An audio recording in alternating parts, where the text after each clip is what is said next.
भक्तों को मकर संक्रांति की हार्दिक बधाई देता हूं।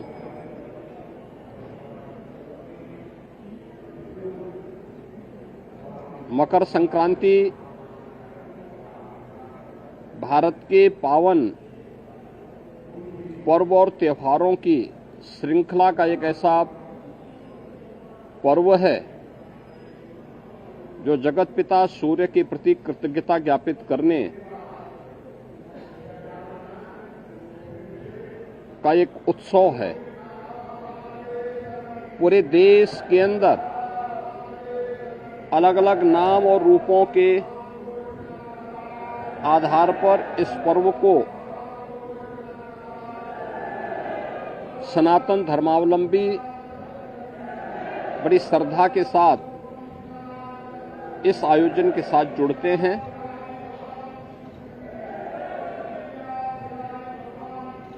देश के अंदर उत्तर हो, दक्षिण हो, पूरब हो, पश्चिम हो, पूरे देश के अंदर अलग अलग नाम और रूपों में इस पर्व को लोग मनाते हैं, इस उत्सव के साथ जुड़ते हैं। उत्सव भारत की सनातन धर्म की परंपरा में आनंद के क्षणों को एकजुटता के साथ, एकता के साथ आयोजित करने, अपनी खुशी के साथ पूरे समाज की खुशी को जोड़ने का एक सशक्त माध्यम रहा है।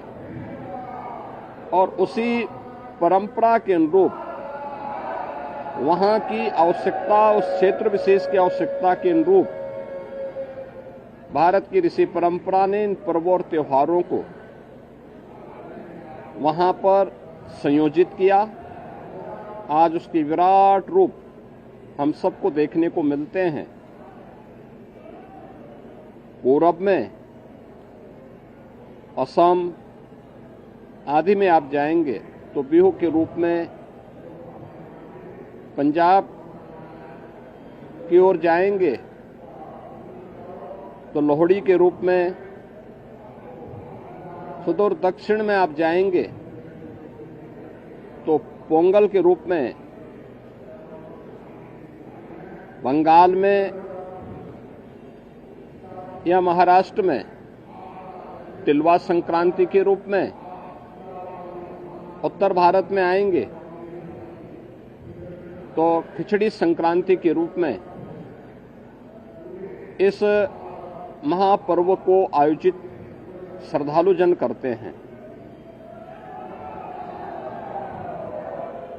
एक और हम लोग यहां पर महायोगी भगवान गोरक्षनाथ की इस पावन धरा पर देश के अलग अलग कोने से आए हुए श्रद्धालु जनों के साथ मिलकर के, इन लाखों श्रद्धालु जनों के साथ भगवान गोरक्षनाथ जी को आस्था की पावन खिचड़ी चढ़ाया जा रहा है। तो दूसरी ओर इस सदी का पहला महाकुंभ तीर्थपति प्रयागराज में प्रारंभ हो चुका है और आज पहला अमृत स्नान का पुण्य प्रारंभ हो चुका है। यानी महाकुंभ में के प्रति जो आकर्षण देश और दुनिया में देखने को मिल रहा है वो अद्भुत है, अकल्पनीय है। कल ही आपने देखा होगा प्रयागराज में लगभग 1.25 करोड़ श्रद्धालु जनों ने मां गंगा, यमुना और सरस्वती के पावन त्रिवेणी के संगम पे डुबकी लगा करके पुण्य के भागीदार बने। आज वहां पे पूज्य संतों की अगुवाई में लाखों की संख्या में कुछ ही देर में अखाड़ों का अमृत स्नान प्रारंभ होने वाला है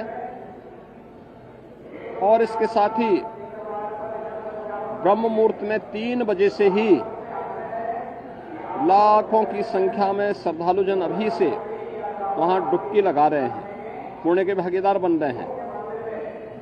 उसमें देश और दुनिया से आए हुए सनातन धर्मावलंबी तो हैं ही,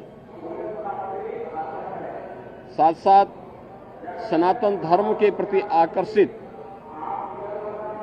तमाम विदेशी श्रद्धालु भी इस महाकुंभ के साक्षी बन रहे हैं। महाकुंभ का आज द्वितीय स्नान है, लेकिन पहला अमृत स्नान जिसमें अखाड़ों की शोभा यात्रा निकलेगी, उनकी सवारियां निकलेंगी, यह भी आज महाकुंभ में होगा और इस प्रारंभ होने वाला है। प्रदेश के अंदर अलग अलग स्थानों पर इस अवसर पर पवित्र नदियों में, सरोवरों में स्नान, ध्यान, दान, पुण्य का कार्यक्रम बड़े उत्साह से प्रारंभ हो चुका है। ये मेरा सौभाग्य है कि मुझे अभी यहां पर भगवान गोरक्षनाथ की इस पावन स्थली पर बाबा के श्री चरणों में पावन खिचड़ी को चढ़ाने का अवसर प्राप्त हुआ है। आज दिन भर लाखों की संख्या में प्रदेश भर से, देश भर से और नेपाल आदि देशों से भी आए हुए ये सभी लाखों श्रद्धालु बाबा को अपनी पावन खिचड़ी चढ़ाएंगे। आपने देखा होगा कहीं भी कोई समस्या नहीं, श्रद्धालुजन बड़ी श्रद्धा के साथ अपनी आस्था की खिचड़ी चढ़ा रहे हैं और बाबा के प्रति अपनी श्रद्धा को व्यक्त कर रहे हैं। इस अवसर पर मेरी पूरे प्रदेश वासियों से आस्था के इस पावन महापर्व पर यही अपील है कि पर्व और त्योहार हमें एकता का संदेश देते हैं, सामाजिक एकता का, राष्ट्रीय एकता को सुदृढ़ बनाने का, और इन पावन परंपराओं को अक्षुण्य बनाए रखने, इनकी पवित्रता और इसकी मर्यादा का पालन करने की भी प्रेरणा प्रदान करते हैं। मेरी विशेष अपील होगी, पर्व और त्योहारों के पीछे श्रद्धा का भाव यह अभिनंदनीय है। हम अवश्य इस बात को ध्यान दें कि हमारे पावन तीर्थ स्वच्छ और सुंदर बने रहें। सिंगल यूज प्लास्टिक का उपयोग हम कतई न करें। कहीं भी जहां तहां गंदगी न करें। शासन प्रशासन सभी पूज्य संतों के, श्रद्धालुजनों के सबकी व्यवस्था के लिए पूरी तन्मयता के साथ लगे हैं। अनेक स्वयंसेवी संगठन श्रद्धालुजन और संतों की सेवा के लिए तत्परता के साथ कार्य कर रहे हैं और मुझे पूरा विश्वास है कि ये सभी आयोजन सकुशल संपन्न होंगे। मैं एक बार फिर से मकर संक्रांति की और महाकुंभ के प्रथम अमृत स्नान की मंगलमय शुभकामनाएं प्रयागराज में आए हुए पूज्य संतों को, कल्पवासियों को, श्रद्धालुजनों को और मकर संक्रांति की अपनी शुभकामनाएं सभी प्रदेशवासियों को भी इस अवसर पर देता हूं। बहुत बहुत धन्यवाद।